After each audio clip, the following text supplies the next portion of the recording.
Yo creo que las nuevas tecnologías democratizan mucho el tema en el mundo del sector editorial también. Quiero decir,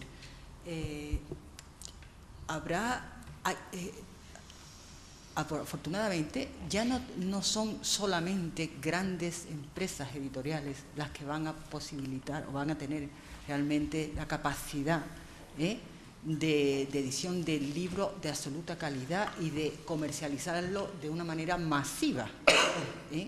Si tienes la suficiente formación, intuición en las herramientas que te permiten las nuevas tecnologías, tú puedes controlar la cadena completa, ser un editor, un pequeño editor, donde pueda formar un fondo de catálogo realmente de calidad, puedas contratar y tener acceso, gracias también al acceso de todo lo que te da Internet, a los mejores traductores, ilustradores, maquetistas, todo lo que tú quieras, porque lo vas a tener y además vas a poder editar, vas a poder hacer edición digital y no tener que irte a grandes tiradas.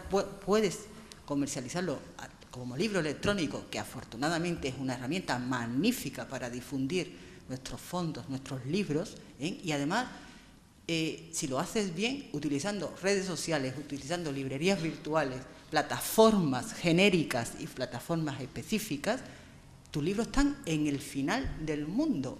Y gracias a todo esto están naciendo y se mantienen sellos editoriales de muy alta calidad que a lo mejor hace 5 años no podrían vivir, porque los costes tradicionales no les permitían hacer una edición de calidad como la que se está realizando afortunadamente hoy en día. Y eso nos iguala mucho más a todos, a todo el sector editorial. Yo creo que eso es absolutamente revolucionario e muy importante, y creo que esa amenaza es un reto positivo para todos. Lo que hay que saber dónde demonios estamos. Y aquí se ha citado mucho el tema de los derechos. Mira, desde el sector editorial llevamos, pues desde que empezó, hace 10 años, exigiendo, solicitando, suplicando a la administración española, que es a lo que nos toca, y ella a su vez se tendría que poner de acuerdo a nivel europeo y ojalá que fuera más por encima, para fijar unas normas jurídicas para afrontar estos nuevos retos, que son otras formas de entender lo que es la edición, el que es crear y transmitir los contenidos, que es producto del pensamiento humano, de la mejor forma posible. A fin de cuentas es eso, pero para eso hay que tener unas reglas de juego, porque se apuesta mucho en todos los sentidos y hay que defender muchos intereses. Nosotros, los editores, ¿qué estamos defendiendo? Evidentemente es un negocio, pero un negocio que tiene detrás autores, ilustradores, maquetadores, traductores, muchísimo personal. No os podéis imaginar la cantidad de personal externo al mundo editorial que vive a costa de lo que es la edición, que hay que revolucionarlo, que todas estas herramientas van a permitir plasmarla y hacerla llegar de otra manera. Fantástico, y sin duda, pero hay que tener unas reglas de juego bien definidas, ¿de acuerdo? Eso nos lo ha prometido en una reunión que tuvimos hace un par de meses con nuestro presidente de gobierno, que como mucho sería en primavera del 2011, la famosa Ley de Economía Sostenible, donde se contempla la actualización o la modificación profunda de la actual Ley del Libro y Ley de Propiedad Intelectual. Todos los agentes en torno al libro, todos estamos deseosos, y es fundamental que eso se produzca, porque ahora mismo nosotros tenemos contratos de edición sobre el tema analógico, quiero decir, el libro físico. Estamos reelaborando, renegociando, bueno, se están haciendo de nuevo los contratos, evidentemente, porque protegemos a esos autores, que hay que pagarles a todos, quiero decir, no solamente al autor que firma, sino todo el personal que va detrás. Veo una oportunidad estupenda para los abogados. Eso hay que hacerlo.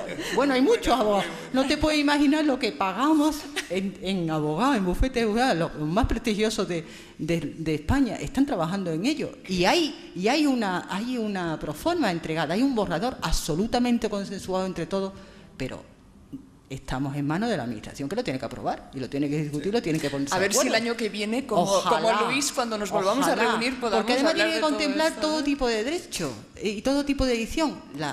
Y también, por ejemplo, una cosa que no hemos mencionado, yo te la voy a mencionar, es la producción bajo demanda.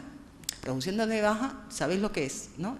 O sea, tú pides un libro, tú vas a la casa del libro o a donde sea, aquí en la esquina, y quieres tal libro, no lo hay. Bueno, pues el sello editorial de turno lo puedes comprar en ebook, lo puedes poner eso, o puede producirlo porque tú lo has pedido, lo produce ipso facto, sobre la marcha, y no hay estocaje. Eso, digamos, beneficia mucho al sector. No tienes que estar con tiradas importantes, no tienes que tener stock de libros, incluso desde el punto de vista medioambiental, bueno, pues está bien, no se tala tantos árboles, ¿no? Hay algunas empresas... Tampoco está eso jurídicamente estudiado. Hay algunas empresas que lo han aprovechado, ¿no? Ya claro. Eso que estás diciendo ahora, hace unos años fue una oportunidad de negocio. Y una cosa que quiero señalar antes que se me pase y no se me puede olvidar, y es que además ella está aquí presente. Los editores andaluces tuvimos la gran satisfacción y la gran oportunidad, para mi gusto, en su momento no lo sabíamos, fuimos pioneros, gracias a esta señora que está aquí sentada y a su administración que le respaldó, en disponer de una plataforma, de una librería virtual de los fondos de aquellos editores andaluces que entendieron las expectativas, las posibilidades que significaba la venta de libros con formato ebook o producción bajo demanda. Esto se presentó, esto lo tenemos gracias a ello, gracias a su financiación, y lo tenemos desde finales de 2006. ¿Te acuerdas, María Luisa? Se presentó al final de 2006 en el LIBE, en Guadalajara. Eso entonces era casi un sueño lo que es, desde el punto de vista comercial, hacerle rentable el tema. Han pasado 4 años. No te voy a imaginar las dificultades internas que hemos tenido por saberlo llevar a cabo mejor. Si quieres ahora, María Luisa, continuamos. Venga, pero acabamos esta ronda pero, y seguimos con el diálogo. Venga, Luis, por favor. A ver, para seguir el discurso de Pep, yo voy a hablar de 2 oportunidades. Uno desde el punto de vista de difusión, ¿de acuerdo? Y otro desde el punto de vista comercial, para que todos más o menos estemos representados. Desde el punto de vista de difusión está claro. Ahora ya la digitalización que se está haciendo, y lo siento, Pep, pero no vas a recibir nada de mi salario por haber dado muchos parabienes a Google. La digitalización ofrece posibilidades de acceso al conocimiento, al saber, a la cultura, que hasta ahora no teníamos. Ya nos hubiera gustado, los que tenemos unos cuantos años, cuando estudiábamos, el tener el acceso a libros, a contenidos, etcétera, que ahora los chavales tienen gracias a Internet y a los proyectos de digitalización que tienen. Era impensable hasta hace muy poco, pero también porque en el concepto, por ejemplo, de bibliotecario hasta ha tenido que cambiar, porque no era lógico. Yo quería acceder a una edición del Quijote que estaba en la Biblioteca Histórica Marqués de Valdecilla en Madrid, y vivía en el desierto de Atacama, en Chile, al lado donde los mineros acaban de salir. Claro, tenía que decidir coger un avión, venirme a Madrid, pagarme una estancia, tener un carnet de investigador, ir a la biblioteca, pedir el acceso al libro, verlo, volverme a mi casa, etc.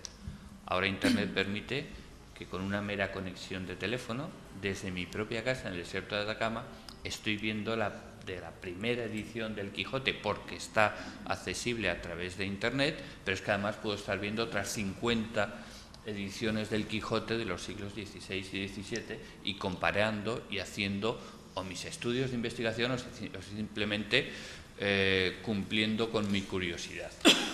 Esa oportunidad ya existe.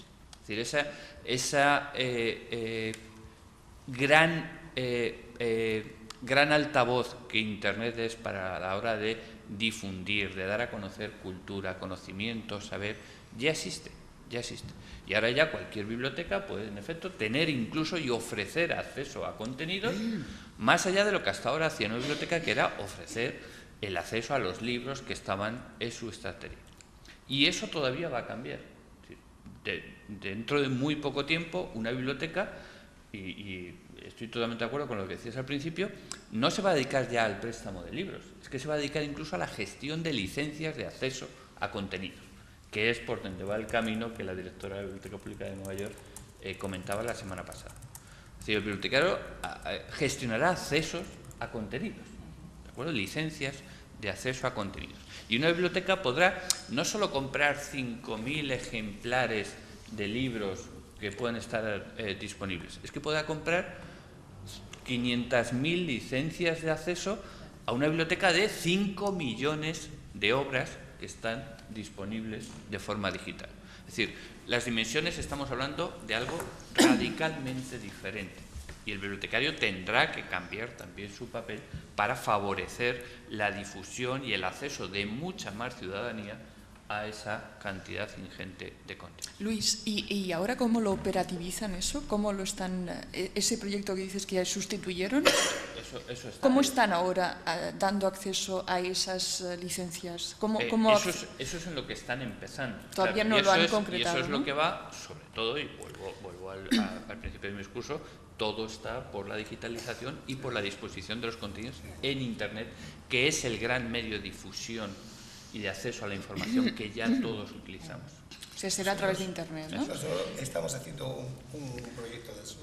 O sea, para poder servir un libro con un DRM temporal, y tú le pones los días que quieres tenerlo, 15, 20 días, tal. El problema de eso, efectivamente, es cómo le va a pagar la biblioteca a la editorial. O sea, ¿cómo es el modelo de pago? Es que la biblioteca no le va a pagar, es que para eso tiene que haber figuras intermedias que favorezcan. Bueno, pero una editorial vende a la biblioteca un libro. Voy entonces a la otra oportunidad que hablaba, que era la comercial, que es esto, ¿de acuerdo? Bien, voy a intentar decirlo con un ejemplo que a lo mejor es mucho más gráfico que el mundo del libro, ¿vale? Nos remontamos a principios del siglo XX, donde existían, cuando teníamos alimentos perecederos. Todos, ninguno vivíamos en aquella época, pero había gente, las familias, ¿no? Teníamos alimentos perecederos, es decir, que se corrompían, lógicamente, por la temperatura ambiente. Y había empresas que nos fabricaban hielo, y era lo que nosotros, usuarios, comprábamos para intentar aguantar los alimentos más tiempo. Bien, la tecnología empieza a aparecer también en ese mundo, y aparece un aparato que se llama nevera, ¿de acuerdo? Claro, si yo, usuario, en mi casa quería hacer algo similar, ¿qué tenía que hacer? Tenía que comprar líquido refrigerante, un compresor, además con un fabricante de hierro que me hiciera una especie de almacén, además tenía que desarrollar una central eléctrica que me generara electricidad, etc. Todo eso no lo hacíamos los usuarios. Los usuarios lo que hacíamos comprábamos una cosa que sabíamos que venía todo. No me importaba la tecnología que había en la parte detrás de la nevera. No me importaba, ¿vale? Yo solo sé que compraba algo y era tan simple.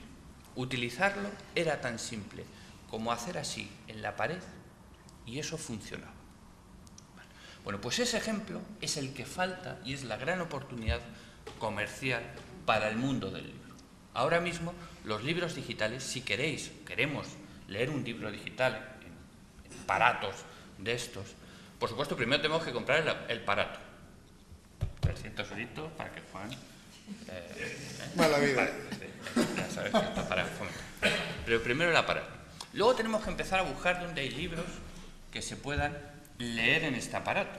Claro, y ya estamos hablando de que los formatos y los aparatos tienen que empezar a ser compatibles.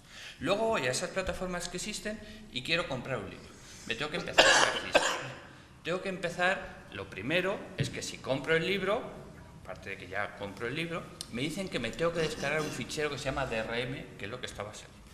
Me descargo el fichero de DRM. Ya tengo que empezar a preguntar a alguien qué es esto y cómo lo hago. luego tengo que dar de alta este aparato en ese sistema de DRM. Es la realidad, no estoy haciendo ciencia ficción, es la puñetera realidad. Tengo que dar de alta mi aparato en ese sistema de DRM. Cuando yo la tengo, a quien le he comprado el libro digital, el libro electrónico, le digo que me envíe un fichero, que ya parece ser que lo voy a poder leer. Me llega el fichero, lo descargo en mi aparato, y ahí cruzo los dedos y me quedo un rato así diciendo, a ver si todo funciona, todo es compatible y puedo empezar a leer. Ya es mucho más y además, fácil. no tendrá la propiedad nunca. Eso es la realidad. Bueno, eso es otra cosa, porque a lo mejor no estoy comprando la realidad, eso es algo que vale, pero yo estoy pagando un dinero por hacer algo. Yo no tengo por qué llamarlo propiedad o no. Pero la realidad es que quien quiere comprar un libro ahora tiene que hacer todo eso. Eso, llevarlo al ejemplo de la nevera, que yo compro la nevera, la enchufo y funciona. Sí, pero esto es esa es la oportunidad que falta para que realmente en 15 días, el libro digital se desarrolle comercial. En 15 días ya desde aquí, si hay wifi, te conectas y lo compras. Futuro.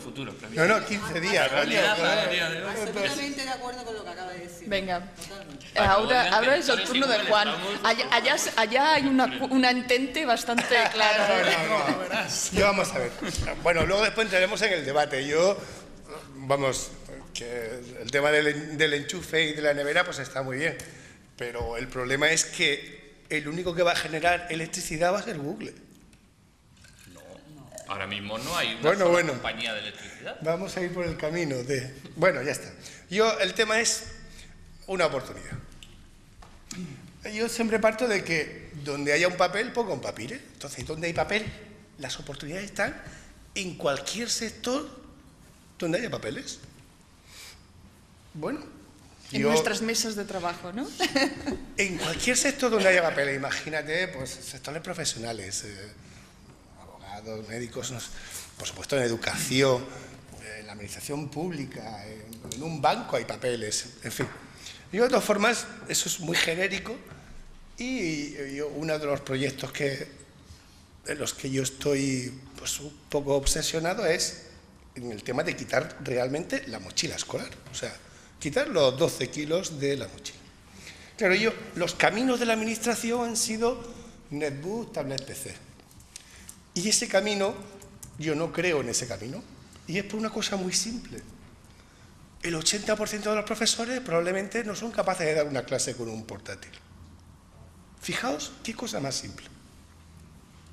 O sea, el sistema actual, el 80% de los profesores no son capaces de dar la clase. Aquí en Andalucía se ha hecho, yo tengo mi niño... Después te cuento del tema andaluz, ¿cómo va? Sí, es que yo tengo mi niño que tiene un portátil. Te voy a decir cómo va ahora. Pues fíjate que mi niño tiene un portátil y lo lleva una vez por semana. Y efectivamente, al final ya le enseñaron a cambiar el escritorio, la imagen del escritorio, y aquí era un Word, claro, o un Office, no sé qué. Entonces, mi niño con 11 años le daba 20 vueltas al profesor que estaba ahí. Entonces, yo, como ese camino de quitar, y por supuesto en Cataluña igual, o sea, me están contando que en Cataluña con el netbook le están dando fotocopia. Es que es alucinante el papel, o sea, porque en un netbook tú no puedes estudiar, es que es así de simple. Y un profesor, la mayoría, no son capaces de. Entonces mi camino de la mochila escolar es un camino por escalones. Entonces, mi primer escalón es muy simple, que es libros sin papel. Y libros sin papel se hacen con papel o con un soporte parecido al papel, que es el papire. No necesitas sistemas electrónicos, porque esto te dura semanas, la batería. No necesitas nada. Pero claro, tiene un pequeño problema, que es el color. Entonces, nosotros estamos hablando con la gente. Ya existen 2 empresas que hacen pantalla de tinta electrónica y, fijaos, ni 6 pulgadas ni 9. Para mí el ideal del dispositivo que lo quita es pues una pantalla de 12 pulgadas. 12 pulgadas puede ser algo así como esto, quizás como todo el dispositivo, y con una cosa muy simple, que es todo el contenido que necesita el niño y solo el contenido. O sea, no quiero que entren para bajarse vídeos de no sé qué, no quiero... No, lo que quiero es un libro y un cuaderno. Muy simple. Meto todos los libros aquí, el diccionario, traductores, la Wikipedia, además offline, porque también hay problemas con el wifi en los colegios y tal. Y pueda funcionar offline, independiente, ya está. Ese es el primer paso. Con eso cambio 12 kilos por esto. Bueno, pues ese es. ¿Y la oportunidad de las metodologías la incluyes o no? Porque has hablado de que, ¿no?, de que se están implantando las tecnologías, de que, ¿no?, y eso es cierto allá en Cataluña, no sé si es el caso andaluz, después nos lo explicaréis, se están más o menos cubriendo algunos contenidos no suficientes, como planteaba antes María Luisa, no los necesarios, y es verdad lo que dices del PDF, pero quizás donde todavía navegamos en ser las metodologías, ¿no? Sí. Y seguramente por allí hay muchas oportunidades, ¿no? Pero claro, pero fíjate, pero yo, partiendo de la base de que la metodología vendrá, por supuesto, en consonancia con los profesores. Y si los profesores, a priori, ellos se van a basar en su libro de texto, yo lo que únicamente a nivel tecnológico les planteo es cambiar el soporte, ya está. Luego que cada uno haga lo que quiera. El siguiente paso, claro que sí, será wifi, una plataforma de learning, sincronización, redes sociales. Pero si todo eso vendrá después, pero no empecemos, esto es, vamos, yo siempre pongo un ejemplo, a lo mejor ya me voy a ir con lo del hielo, pues que iba tenías una empresa de transporte de diligencia y de repente le compras aviones, qué bonito, coño, un avión, eso es la hostia. Pero, ¿qué haces? No tiene gasolina, no tiene... Pues eso es lo que han hecho con los profesores. Y los usos, ¿no? De repente le has comprado aviones. Sí, sí. Perfecto. Venga, María Luisa. Pues muy breve y además echándole un capote a los profesores, porque Juan ha dicho los profesores no son capaces de... Bueno, vamos a ver. Sí, y es verdad, pero es que la mayor parte de los profesores pertenecen a una generación, como es la mía, que es la generación del papel, y están haciendo tremendos esfuerzos por, en la mayoría de los casos, casi de una manera personal, ¿no? Alfabetización digital. Imprescindible. Alfabetización digital en las escuelas, no solamente para los alumnos, también para los profesores. Las universidades andaluzas, y aquí acabo de ver a una amiga, una colega que me ha dado mucha alegría verla, porque es una profesional de las bibliotecas universitarias y además de los entornos tecnológicos, que me parece que debería estar en la mesa aquí más que yo, pero bueno. Quiero decir con esto que desde el ámbito público, obviamente nosotros no podemos hablar de oportunidades de negocio. Me gustaría hablar más de necesidades y de oportunidades de las bibliotecas en este marasmo vertiginoso que tenemos de las altas tecnologías. Y además apuntaría una pregunta que también me produce como a Pep pues cierta preocupación, ¿no? ¿Cuál será o cuál debe ser ya el papel de los nuevos bibliotecarios en la sociedad de la información? Está claro que estamos en un proceso de evolución del sector editorial, evolución de todos los componentes de la cadena del libro, desde la creación hasta el usuario, y no podemos hablar solamente de que el sector editorial tiene que adaptarse, es que nos tenemos que adaptar todos. Y además hay otra cuestión que aquí apenas hemos sacado, y es que también se está produciendo un desplazamiento de la creación individual, que va ligada al soporte papel, a la co-creación, en la que ya todos los usuarios son también partícipes y creadores de contenido. Y a mí ahí me parece que es una oportunidad, tanto para los editores como para los bibliotecarios, contar con esos consumidores proactivos y con esos usuarios proactivos que también serán capaces de ofrecernos información, de generar contenido, y los bibliotecarios en eso creo que tenemos que estar muy atentos a todas las propuestas que esos usuarios nos hagan llegar, porque creo que por ahí va el camino, ¿no? Una co-creación y una participación muchísimo más horizontal en todo lo que es la gestión de la información. Gracias. Sí, María Luisa, yo solamente lo que quería decirle era que yo soy un mensajero, que yo al contrario, alguna vez en algún foro le pregunté a alguna directora general de educación de cuántos profesores creía ella que eran capaces de dar, y su respuesta fue el 94%. O sea, ella, la respuesta que dio es que el 94% eran capaces Entonces yo lo que le pregunto, ¿usted cree que dar un curso... En fin, falta efectivamente un buen proyecto de formación? No, me he olvidado también de contar una experiencia. A través del Observatorio de la Lectura, en el Pacto Andaluz por el Libro, hemos hecho un estudio sobre el uso de las nuevas tecnologías aplicadas al fomento de la lectura. Y ese estudio se ha hecho especialmente en el ámbito educativo. Pues nos ha sorprendido porque creíamos que estábamos muy mal, casi que había escasa experiencia, y nos hemos llevado una gratísima sorpresa. Y es que hay muchos institutos, muchos profesores que se han dedicado a crear blogs literarios, webs del centro, wikis, en donde los alumnos participan. Y hay cantidad de iniciativas de ese tipo. Curiosamente nos ha llamado la atención un dato, y es que se han generado mucho más contenidos y blogs relacionados con materias científicas, de matemáticas, de física, que de literatura, ¿no? Que en principio parece que el blog, lo primero que se piensa es el blog literario, ¿no? Y bueno, pues son herramientas que los profesores, muchos de ellos por su empeño, y es decir, que a veces son iniciativas más personales que de otro tipo. Por lo tanto, me parece que ahí también hay un trabajo que hacer y que desarrollar, y por supuesto un reconocimiento a todos estos profesores. Incluso a la administración. Yo, con perdón, pero también tengo que decir que las administraciones están haciendo cosas. Lo digo porque yo mañana hay un congreso que mañana empieza en Madrid, que se llama Congreso Escuela 2.0, y yo participo. Les cuento unas cosas. Y el Congreso viene no solo los responsables de los ámbitos educativos de las comunidades autónomas, ayuntamientos, diputaciones, etcétera, sino que vienen profesores a aprender, saben más allá de un mero curso, a aprender cómo la escuela realmente puede abocarse a ese concepto 2.0. Otra cosa es que vayan por el buen camino, vamos. Vale. Sí, yo creo que sí. Bueno, retomando un poco el tema de las oportunidades de negocio, ¿no?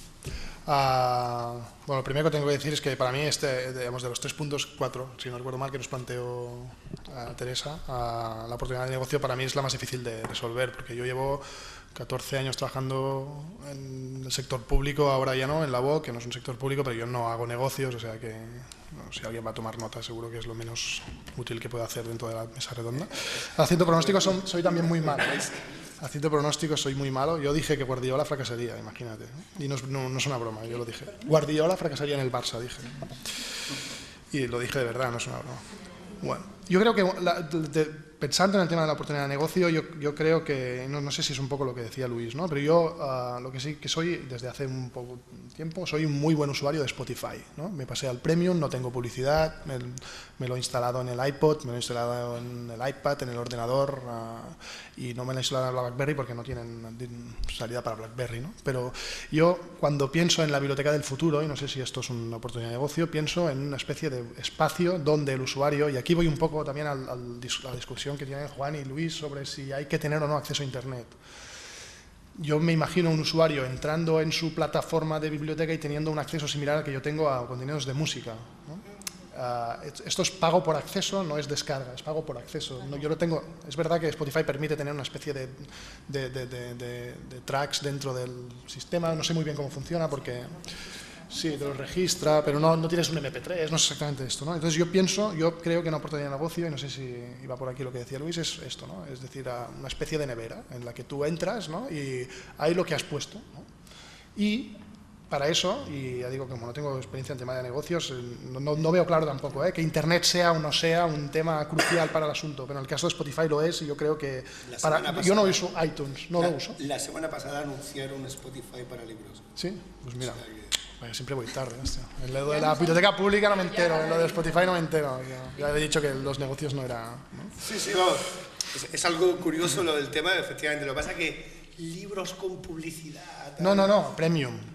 Ya, pero lo que dije, al final tienes que hacer, pues como hizo Spotify. No, al principio es tener millones de usuarios, los millones de usuarios son... Pero leemos muchas revistas con publicidad, ¿eh? Y conectamos muchas veces en Google y nos da publicidad, ¿no? Dentro del libro, cuando estás leyendo ahí la novela. Bueno, no sé. Ya. No sé. Oye, que yo cuando te dije lo del tema de offline, simplemente era para obviar el problema de la wifi dentro de los colegios. Vuelvo a esto un momento, si te parece. Porque ya te digo que no digo que, o sea, es decir, no tengo el conocimiento para decir si estoy más de acuerdo contigo que con Luis. O sea, sí digo una cosa, tú decías toda la mochila en un aparato de estos. Yo esto hace mucho tiempo que lo digo en la UOC, ¿no? Y lo hicimos, ¿no? Yo creo que esto lo hicimos nosotros en la UOC, a unos estudiantes les dimos un aparato, si no me equivoco era un IREX, igual tú lo conoces bien porque creo que Magí, Almiray y tú los conocéis. ¿No? Bien, sí, de hecho me habló del papiro en color y todo hace 2 o 3 semanas. Sí, estuvo hace 2 semanas. Bien, entonces, ahora hace poco el equipo de Magí Almiray, que es el encargado de tecnología de la universidad, ha dado unos estudios concretos de un tema de un posgrado, un iPad con todo el contenido del aula dentro, es decir, el sistema de comunicación, los libros de la biblioteca, los artículos de tal. Entonces, esto es un poco más de lo que tú decías que hay que dar ahora mismo, ¿no? Aquí sí que hay la conexión a Internet. ¿Por qué no tiene que tener conexión a Internet? ¿Por qué la Wikipedia hay que descargar en el local? Yo es que no lo acabo de ver. Sí, pero si simplemente es por el tema de que la propia deficiencia técnica de los colegios, de que no tienen el suficiente acceso wifi dentro de... Pero entonces no limitemos nosotros. Lo que estoy diciendo es que yo lo que quiero es que las cosas funcionen. Lo que no puedes hacer es que entres en la clase y de repente, como no hay wifi, pues ya no te funciona. Pero es mucho más barato instalar una red wifi en un colegio que comprar 1000 dispositivos de lectura para llevar la biblioteca. Pero si es que no, quitar la mochila. El tema es que para hacer las cosas bien, o sea, bien es que tengas suficiente acceso a wifi. Y el wifi, entonces lo que haces no metes aquí la Wikipedia, lo que te da es un acceso a la Wikipedia. Sí, pero por ejemplo, el tema de los artículos sí que están ahí en PDF o están, digamos, ¿sí? Yo lo que metería es los libros, incluso ya el diccionario, enciclopedia, Wikipedia, pues acceso. Pero entonces, ¿qué ocurre? De verdad, pasaron por los colegios. Sí. La realidad es otra. Sí. Mira, el caso andaluz lo voy a... una puntuación, nada más. Es que el yo ahora quisiera, mira, hace 1 hora y media que estamos hablando y hablas tú finalmente y les damos la voz. No, yo simplemente un dato, como habéis nombrado tanto los colegios y tal, y lo que está sucediendo ahora en Andalucía, como estamos aquí, ¿no? Pues mira, se está trabajando con 80 centros experimentales de la enseñanza pública. ¿Vale? En el tema del libro digital. Nuestra administración se ha presupuestado, bueno, se ha ido gastando, yo creo que ya directamente ha sido 20 millones de euros en compra de portátiles para todo el reparto masivo a todos los chavales. Bueno, a uno determinados, ¿no? Son quinto y sexto de primaria y primero de secundaria. Ha empezado a trabajarse este año de esta manera, como no había 80 centros elegidos. A su vez, ¿cómo se opera?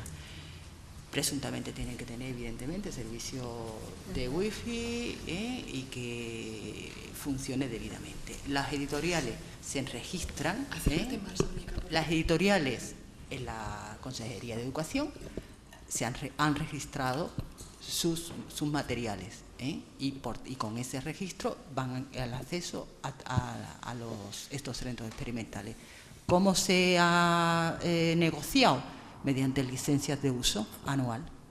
De momento, así. Cuando llegue la legislación que estamos todos esperando, ya se verá cómo se hizo. Hoy en día, licencia de uso anual.